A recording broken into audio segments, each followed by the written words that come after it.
ఆరుమూరు పట్టణంలోని మామిడిపల్లి 25-26 వార్డులో దాదాపు ఆదర్శ నగర్, శ్రామిక నగర్కు సంబంధించినటువంటి కరెంటు లేని పరిస్థితిని చూస్తున్నాం. ఇది ఎంత ఘోరం అంటే దాదాపు రాత్రి 12 గంటల నుండి 3 గంటల వరకు కరెంటు లేక అల్లాడిపోతున్నటువంటి జనం.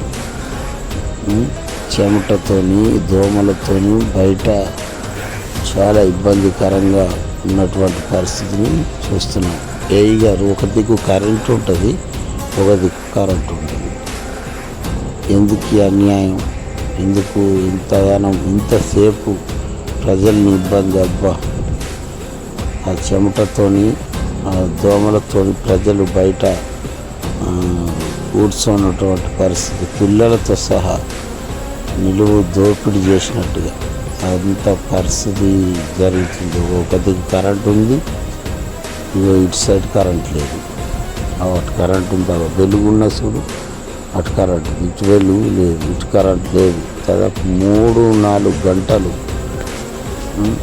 ఇంత ఘోరమైన పరిస్థితి. జైల్లో శిక్ష అనుభవించినట్టు ఉన్నది ఆరుమూరు పట్టణ కరెంటు పరిస్థితి.